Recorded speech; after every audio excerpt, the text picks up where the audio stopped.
बामसेफ कर्नाटक। माननीय सुभाष श्रीवंत सर, प्रदेश अध्यक्ष बामसेफ कर्नाटक।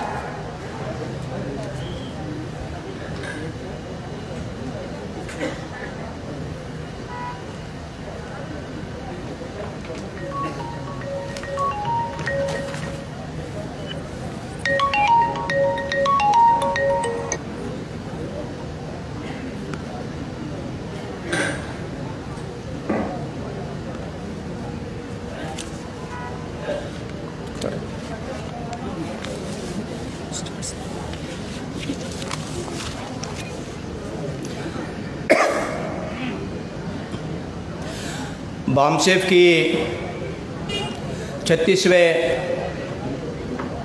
राष्ट्रीय अधिवेशन और भारत मुक्ति मोर्चा के 9वें अधिवेशन का ये जगह है।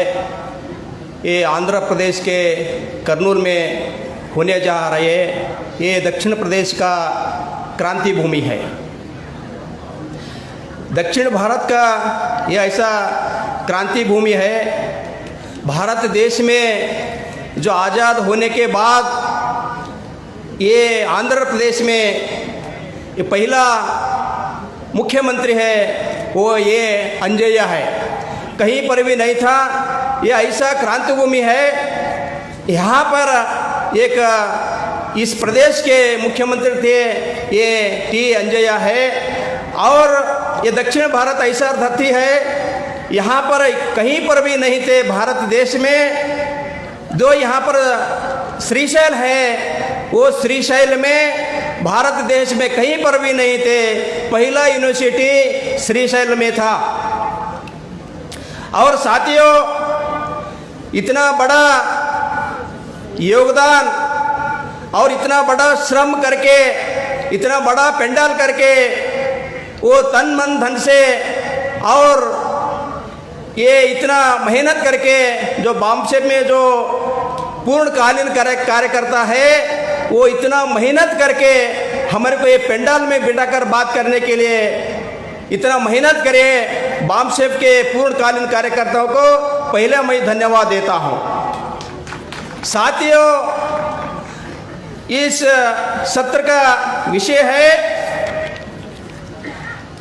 2020 में राजनीतिक आरक्षण का एक्सटेंशन SC ST और SC ST के सहमति के बगैर करना पुनः पैट की शर्त की उल्लंघन है। एक बहस और प्रतिनिधित्व के व्यवस्था की शुरुआत को 100 साल पूरे हो रहा है, उसके परिणाम और प्रभाव की आकलन।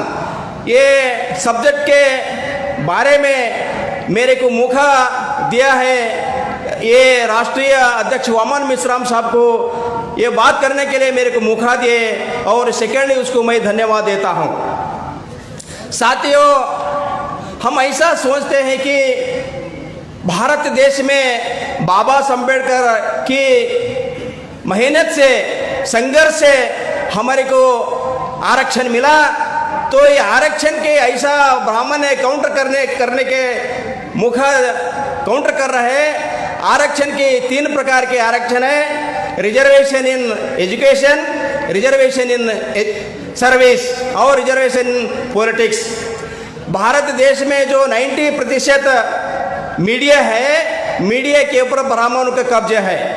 वो ऐसा बोलते कि रिजर्वेशन खत्म हो रहा है, रिजर्वेशन खत्म हो रहा है। रिजर्वेशन 3 तरह के हैं। Reservation in service, reservation in education.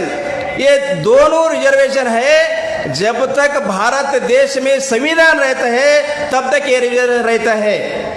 और तीसरा रिजर्वेशन इन पॉलिटिक्स है। जब भारत देश में 1932 में जो पुनः पैक्ट हुआ, पुनः पैक्ट गांधी और बाबा साहब अम्बेडकर के बीच में हुआ। तो बीच में ये ऐसा हुआ अग्रीमेंट, जो खेती बेचते हैं खेड़े गांव में, वो खेती बेचने के समय में हम इतना बेचे, हम खुशी से बेचे, हम दारू पिए बगैर हम होश में रहकर ये ऐसा ऐसा प्रॉपर्टीज को दे रहा हूँ, ऐसा एग्रीमेंट होते हैं। तो भारत देश में जब पूना पैक्ट हुआ तब दबाव में बाबा साहब अम्बेडकर के ऊपर दबाव डालकर गांधी जी ने उसके पूना पैक्ट के ऊपर साइन करवा लिया। वो साइन में जो उसका हम लोग एग्रीमेंट कहते हैं, जो लंदन में हमारे को बाबा साहब अम्बेडकर के आंदोलन से उसके जरिए से हमारे को हक अधिकार मिले थे, वो आरक्षण इसके विरोध में गांधी जी ने अनशन सत्याग्रह किया पुनः यरवाड़ा जेल में, उसको विरोध करने के लिए।